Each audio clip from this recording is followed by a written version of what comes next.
From the Quad Cities area, it is the 2022 Tim Selinske United States Masters Disc Golf Championships, a PDGA major. I'm Grant Zellner alongside Jennifer Allen with now second round coverage of the FP40 division coming to you from the Camden 2 course.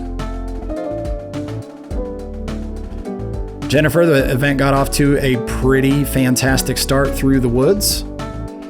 Yeah, this is a very difficult course that requires you to definitely hit your lines and a lot of fast greens, so you have to play smart as well. Hi everyone, this is Scoggins, so my PDGA number is 48906. I want to shout out to all the ladies and gentlemen who come here. You are 40, 50, 60, but you are all rock, and I'm so proud of you guys. All right, have a good day. Sarah Hokom, PDGA number 34563. Hi, this is Giannola, PDGA number 76910, 2018 Masters World Champion. And shout out to all the Masters players at this year's Tim Selinske. Stephanie Vincent, PDGA number 29947. We're here now at hole number one, a par 3 at 325. This shot requires you to make it through that first tight gap over a deep ravine and try to land softly up there on that plateau by the basket. It is a very deep ravine. Good opening shot though. Yeah, angles on the disc this week are going to be very important, especially on the height of the release as well. If you hit high, it's coming back at you. First on the tee at 3 under par is Scoggins. Thank you.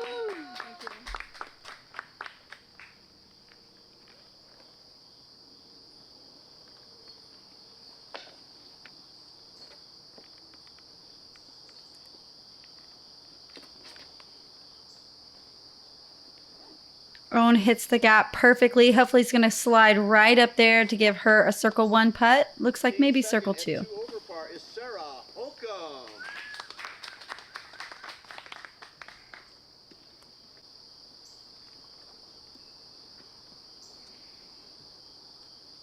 Both Sarah and Owen have pretty heavy sidearm games. Obviously, Sarah does. Comes into play a lot here in the woods. Yeah, it's a shot that is definitely needed and helps get you out of a lot of trouble.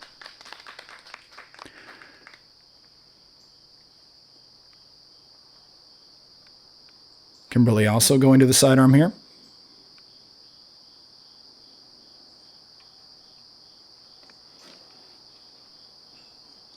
Yeah, both her and Sarah really can work that MVP plastic. And teeing fourth at 4 over par is Vincent.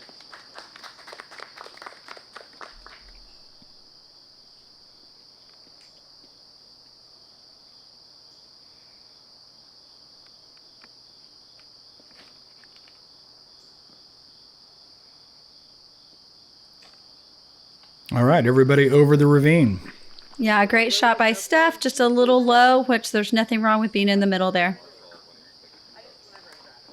If you don't recall from round 1 coverage, this whole park plays up and over 2 separate ravines. So we'll be on the sides of steep hills all day long.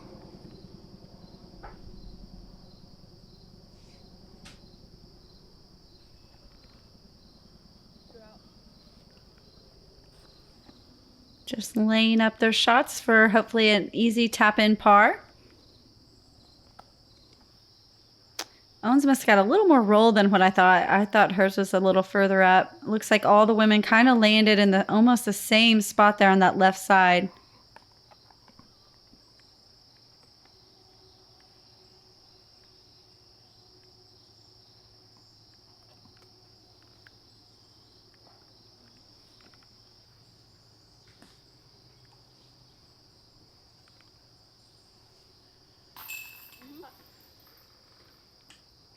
Nice strong putt by Stephanie to start the day.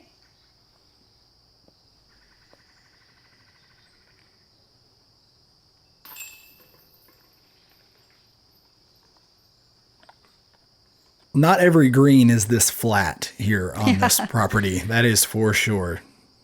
Yeah, once you get up to this green, it's kind of nice to putt on for sure, but they've already crossed the hard part of the sloping fairway.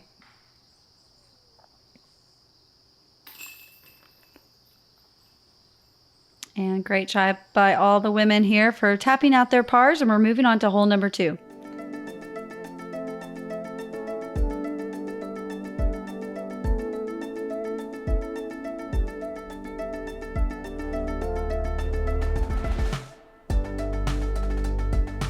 Hole number 2 is 225 feet.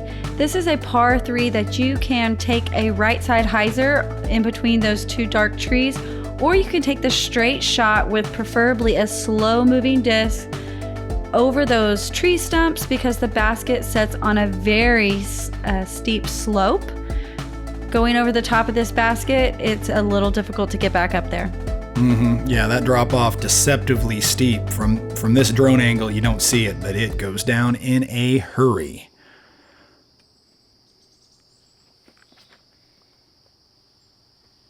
Owen choosing the hyzer, gets it just a little bit wide, but it's going to work right up there nicely. Owen opened up that 5-stroke lead at the end of round 1. Everybody else kind of tightly bunched there in second place. Sarah wanted just a little bit more turn on that. She did go off the right side cliff during the first round, so I think she was trying to fix that mistake. Kim gets a beautiful shot. Nice slow speed. That should have nestled up.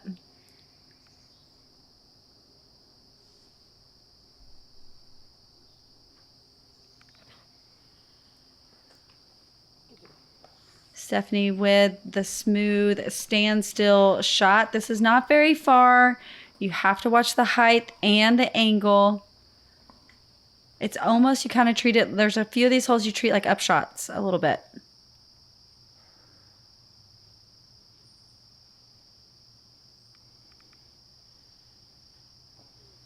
So Stephanie just kind of softly laying up there with the drop off we mentioned beyond the basket. Now Sarah not in as much trouble as yesterday. This is almost where her second shot got to yesterday. She was so far down the hill. But today, correction, slams in the putt for 2. Great birdie.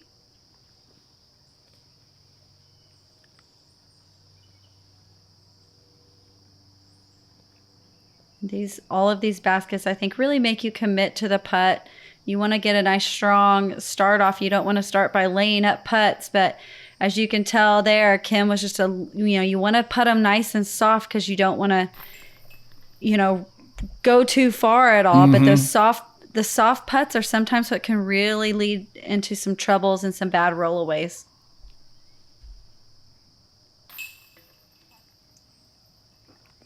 Nice park job by Owen.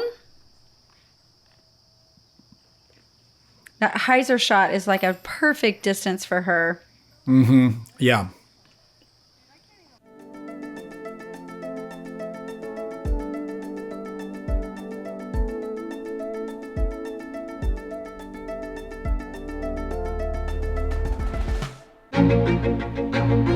Kristen Tatar looking confident early. That is now 8 straight birdies. Kristen has nothing to lose. Tatar from the circle's edge for birdie. Punctuation mark on a dominant week in Emporia. Kristen Tatar, for the first time since 2004, a European champion at the Worlds.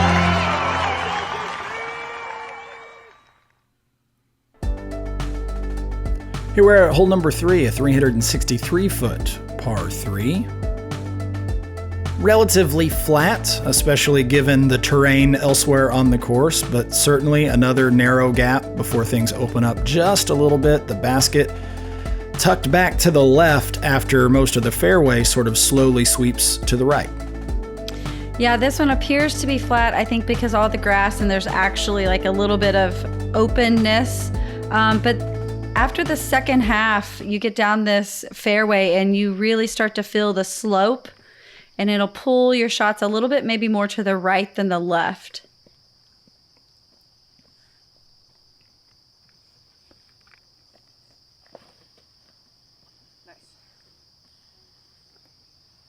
Owen really cranking over on that forehand as she likes to do. Definitely catches the gap. We'll have to see where that finished up though. Yeah, that little bit of a downhill helps Owen get the distance she needs to try to get down for the look at birdie. Sarah, all of them trying to really flex that forehand shot, get the full distance.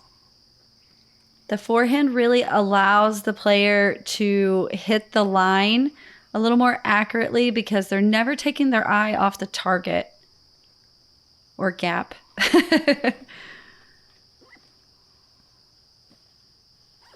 Looks like Kimberly turned that one over a little bit too much, so she'll have to mess with the rough on the left-hand side of the fairway. Yeah, she might have overcorrected a little bit after watching Sarah and Owens, possibly. They really have to turn it over to get the corner, and then you want it to stable up to go down to the right side. So it looks like Kim's just never really got stable on her to get her on the right side of the fairway and back to the middle.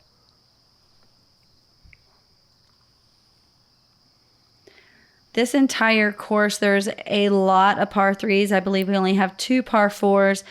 So on any hole, if you get off the fairway at all, you can get a birdie hole, quickly become a bogey, double bogey, just by missing one fairway here. It was a great upshot by Stephanie off the bottom of the pole.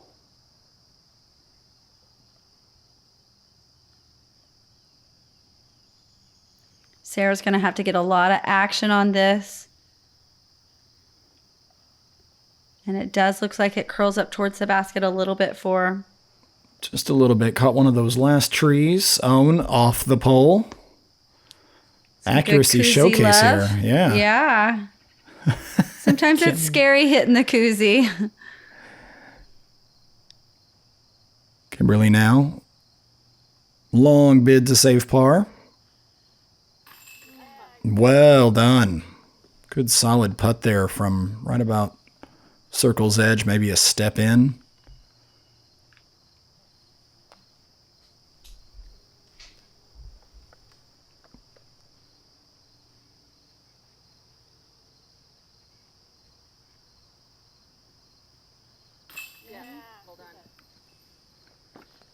Sarah also saving par.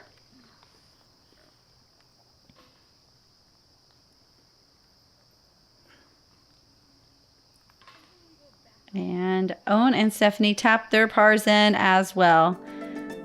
Coming up, the tricky hole 4.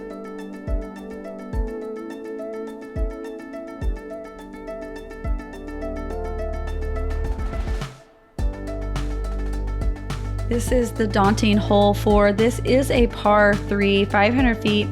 You have to get that first shot directly through those trees. You can decide if you want to lay up to that area by that skinny tree or really push the green, getting it to turn over and head up the fairway. It is heavily guarded by lots of little trees that are kind of scattered. So even if you get a great drive, the second shot is difficult to hit and stay put by the basket. This green, we've seen lots of tough rollaways.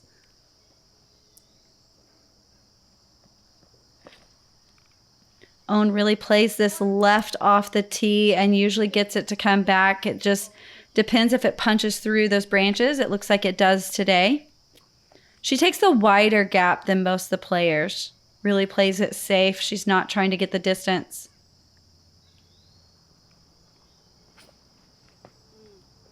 Sarah cuts it in tighter to get up the fairway a lot more.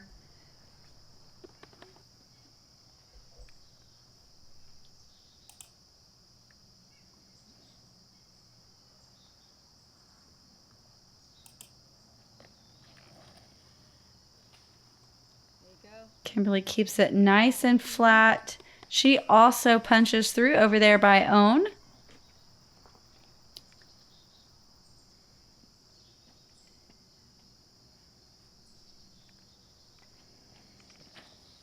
And Stephanie has the opportunity to get the furthest with the backhand. It really works up the fairway a little bit better than the forehand, but she's just playing it safe, nice and straight, and breaking this hole up into 2.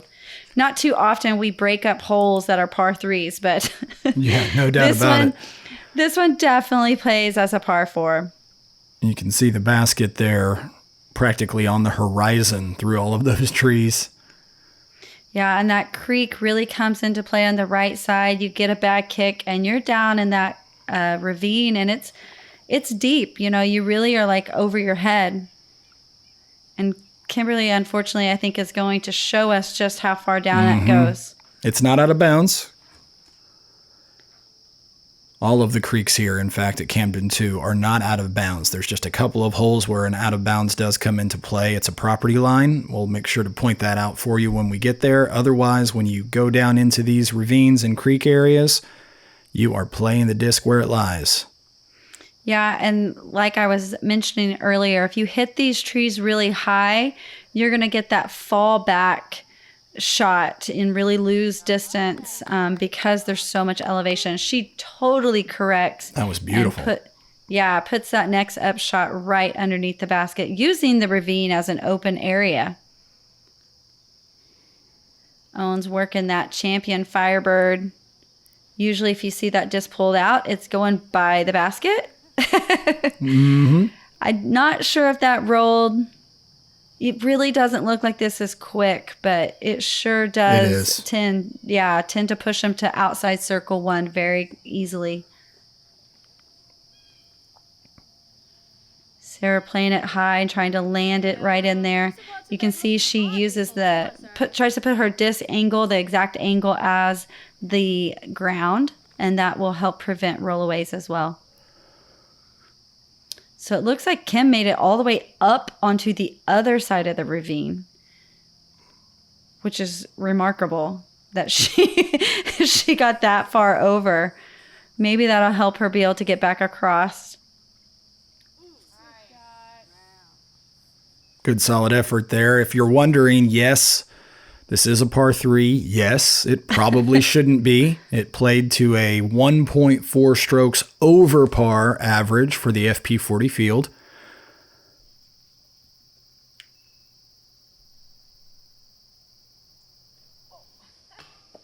But at the same time, looking over the stats for the entire course, the vast majority of the holes here at Camden 2 played to a over par average. Just a very challenging course. Birdies are available, but putting together a string of them, that is the challenge here with the heavy woods. So yeah, absolutely. There's a lot of short holes that we can get, but those short holes also, you can very easily get a bogey or worse.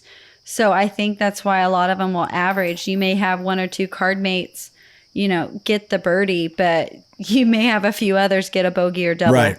Yeah. So I think that's what happens here. And you don't typically get the same hole every round. It's one of those courses. So these women tapping in bogeys. Mentally, though, we tell ourselves that that's a par and we move on. You can't get too hard. Can't get too hard on yourself.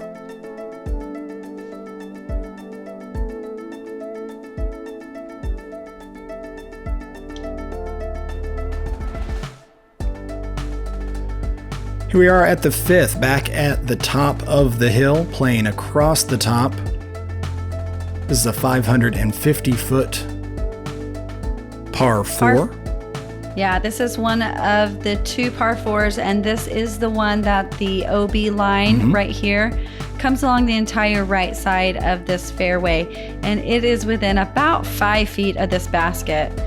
Most of us are definitely breaking this hole up into 2 separate shots. If you can keep it along that property line that is OB, that is the easiest way to get to the basket. That left side is thick, and it is very difficult to approach the basket from the left side. Landing at or just over that downed tree is a pretty good intermediate target for this first shot of the hole here. Yeah, I believe that's where their shorter pin placement is. And I know a lot of us really kind of use that for our accuracy and layups of how we want to play a lot of these holes that we did want to break up into 2 shots. Sarah gets the disc over the log and gets it to finish to the right. Unfortunately, Kimberly off a tree and off to the dangerous left. Yeah, she is probably just going to have to pitch straight back out to the fairway and hope she can make it. You don't have to force any distance off this tee. I think this one is just really, I think it was about 200 feet to the log. So just a slow disc, even basically focusing on throwing it straight will be just fine. Unfortunately, you get a high-speed disc and you might end up over here where Kimberly has landed. And I promise you it's rough. There are stinging nettles here. There are lots of thorns and there is lots of poison ivy. So the rough at Camden is rough. So Kim choosing just to pitch out, that was a very smart move. Now she still probably has well over 300 feet to get to the basket. So there's the log that was in the middle of the fairway. That looks like a perfectly placed third shot, I'm sorry. Now Owen also short of that log. Has a little bit of room to work. Can get that disc to finish back to the left toward the hole if she's daring enough to push the OB right side. Yeah, she has her destroyer in the hand, so she's going to throw it out straight and let that disc go back into the fairway right here that you see.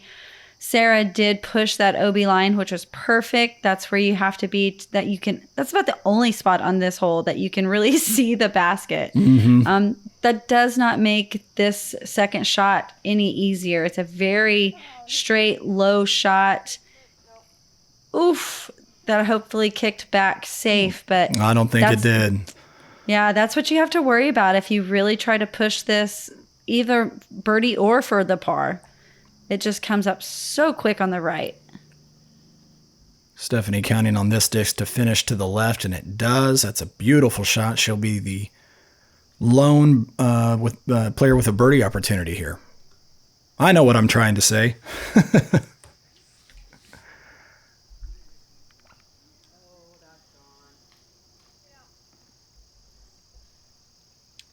I see typically a lot of those will trickle safe. So hopefully Kim's might have rolled back just across that line. There is actually no fence. Those are some railroad ties and a few logs. And so if you hit anything, it typically kind of flops back across that line. Kimberly not fortunate enough to come back across the line, but does cash in the long putt. That'll make you feel better. Yeah, that was to save a double bogey there. But hey, limit the damage where you can. Who cares? Great putt. Now, Stephanie, this is a birdie opportunity. That you have to commit. You are putting straight OB. She did not go out of bounds off the chains. Sarah saving par. Great hole.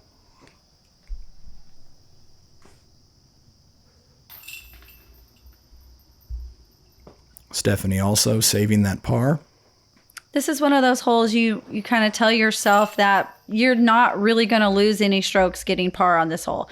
There might be 1 or 2 birdies a day. Yeah, so we sure. really kind of play it for par. If the birdie happens, bonus. As a matter of fact, you're exactly right, Jen. Just 1 birdie on the day today here at the 5th. Nice. He's way out of position. He's going to have to force it, though. I don't think he can. Think it's even possible? It's in the impossible range. The way Worlds ended last year, you couldn't have wrote that in a book. After the initial reaction, I had to process. If you don't even think it's a sport, watching this moment has to get you pumped up. He's going to need the shot of the century. I could sense something was about to happen.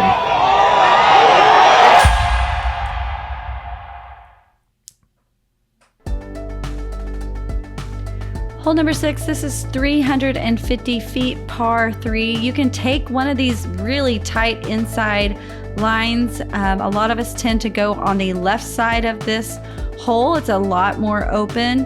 If you do go on the outside left side, it's usually a high shot. So you do have to be careful, because if you hit anything high, that ravine is there on the left. I would say a majority of us still take that left side though. I did see a couple beautiful inside lines.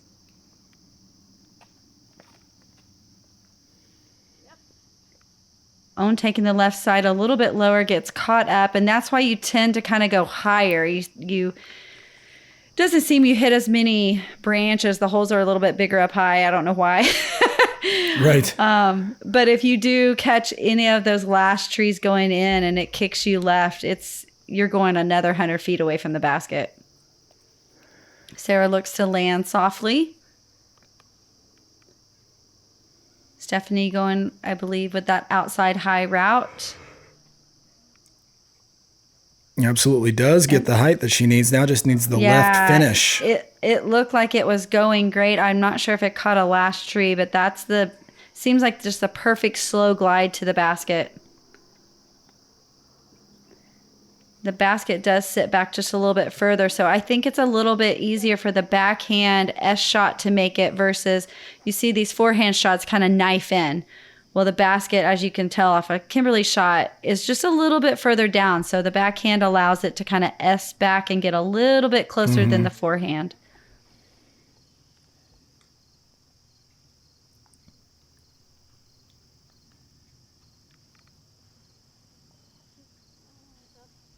Nice soft layup there from Sarah. I think we're seeing the players kind of biding their time here through the front nine.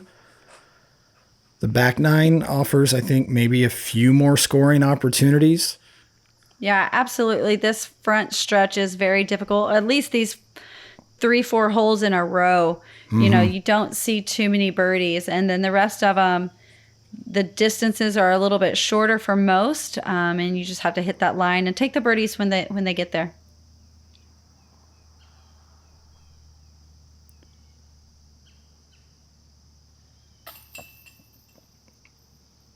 Well, Sarah off the left side of the chains, so we'll take the bogey here at the 6th.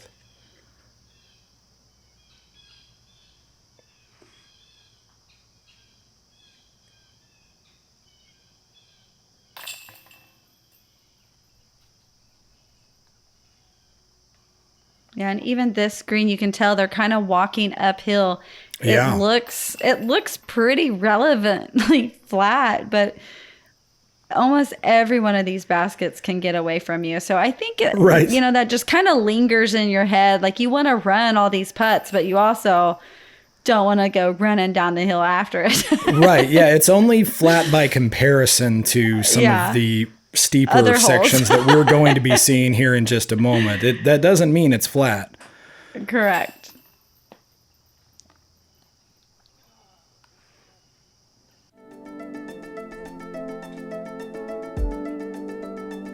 So now up to a 6-throw lead over Sarah. A little bit of separation starting to happen amongst this lead card. And we move on to the 7th. Speaking of steep holes, here you go. 250 feet straight uphill. Yeah, you can take any route you want on this one. You can go straight at it through the goalpost there. The forehands can go on the left, or you can also sneak a hyzer there on the right side, which kind of helps you from going too far. You kind of can push through those trees there on the right side.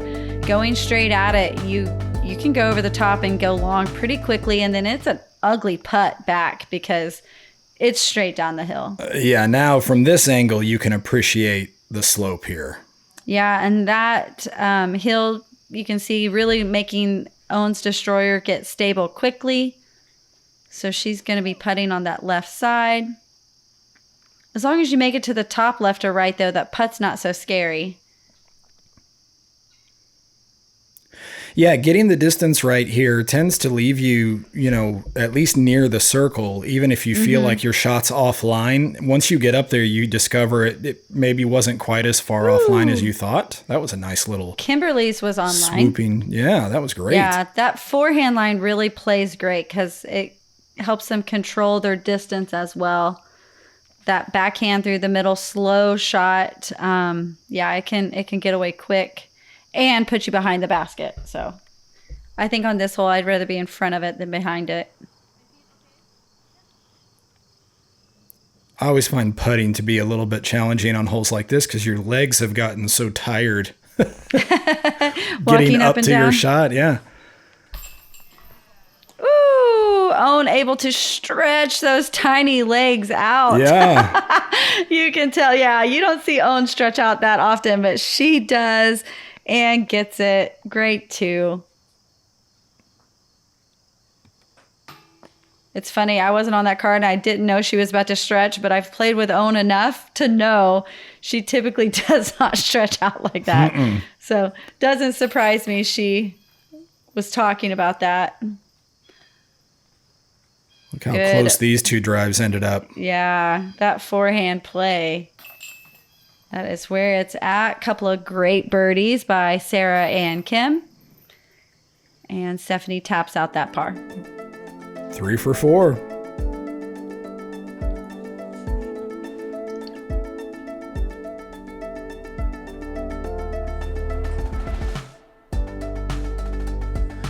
This is hole number 8. It is 500 feet. It is another par 3 that you want to basically play it towards the shorter pin position, which is right around here.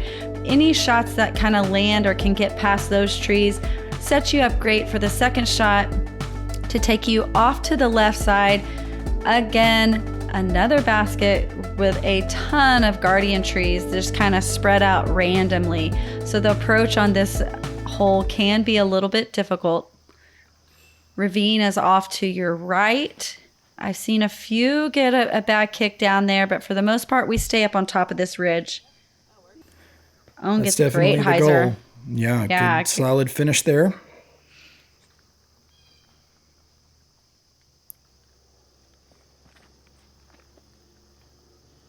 Kim punching one out there. Looks like it's going to be over where Owens was landing.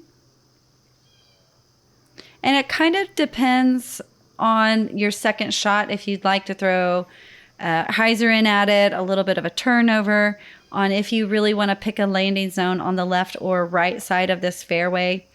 This definitely comes into play all along the course. You know, depending on how you throw, you're going to pick a different landing zone. Yeah, there are a couple of alleyways you can choose from here on the 8th. Stephanie gets that a little high. She knew out of her hand that it was a line she wanted, but just she needed it quite a bit lower to miss the trees.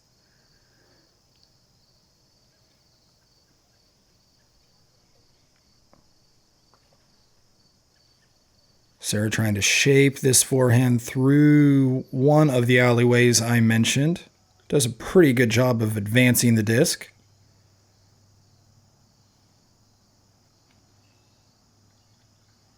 Stephanie going right at it, hoping to make it most of the way as well. That last little grouping really protects the basket. I feel like the hyzer line in is a little bit easier to sneak past some. And Kimberly deflect there a little bit. Yeah, they're all catching that last little grouping. Let's see if Owen can make it through. She likes the low skipper. Got the line and the skip, and it looks like it is parked.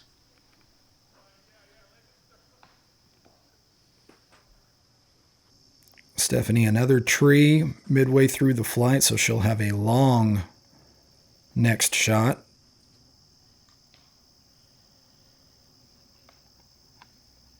Sarah catches one of the last trees before getting up and around the basket.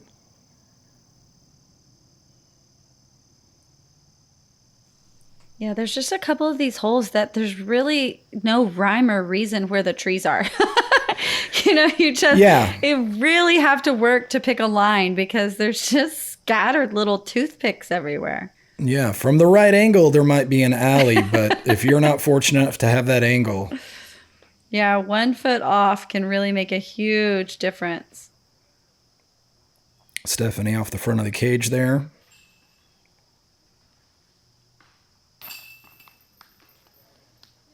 Bogey's not bad here at the 8th. It played to a average of exactly 4. So bogey essentially shooting a par for the hole as far as the field is concerned. Yeah, I think a few of us got this throughout the week, but definitely a hole that you'd love the 3, but you couldn't get mad at yourself for a 4.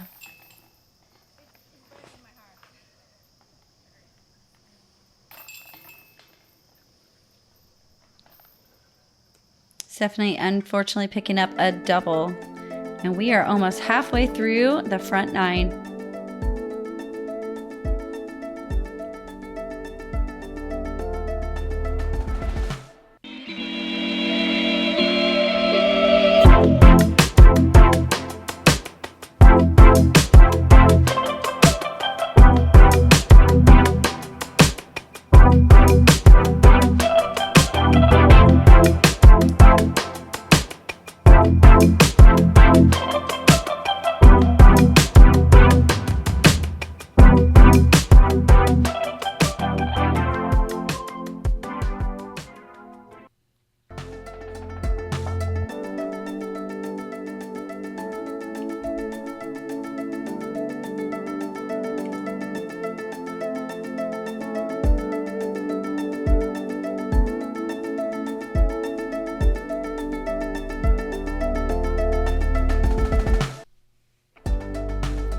And we are at the 9th, closing out this opening 9 of round number 2 with a 250-foot par 3. We're actually right over next to the tee box from hole number 1. So we've made a whole loop here, and we're playing sort of along the edge of the first ravine.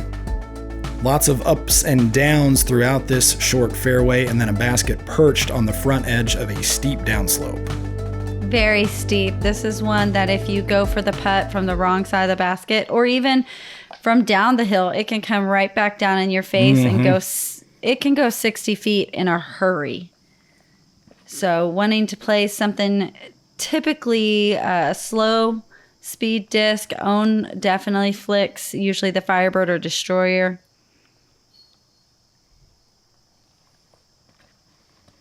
But any slow-moving shot that's going to go mostly straight and land flat is what we're looking for here. And just like most of the holes, we just are trying to hit those lines.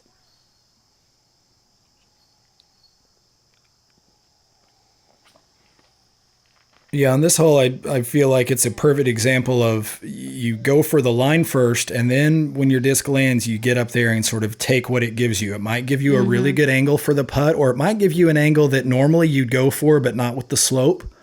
Yeah.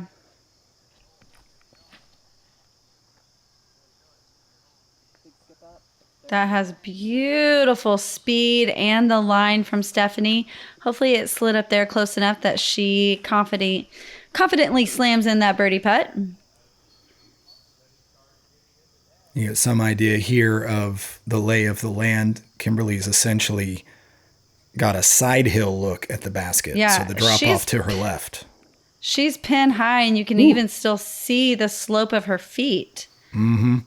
So Stephanie's, that's what I was afraid of. I thought it caught the top of the hill. So such a great drive. She's such a great putter. Like, this is something she would always run, and she still does. Yay! Yeah, I didn't know for sure if she. That's one you can't be ashamed if you lay that one up. What a great putt from Stephanie. Oh yeah, that would have been 40 feet, easy. Yeah, easily.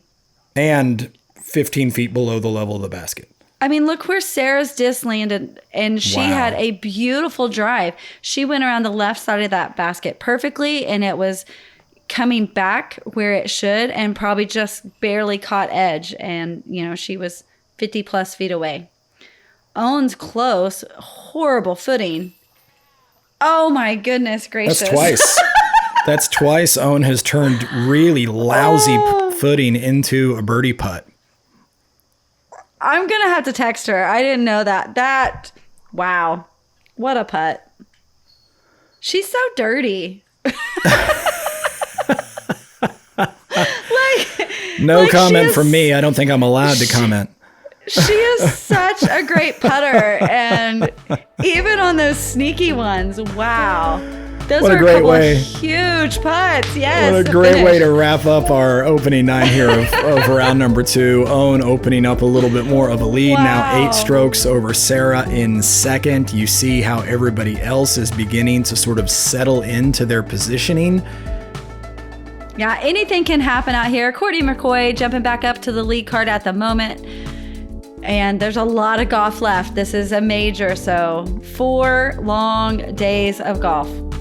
Make sure you keep us followed, liked, all the things here at the PDGA, watching out for continuing coverage of this, the 2022 Tim Selinske United States Masters Disc Golf Championships.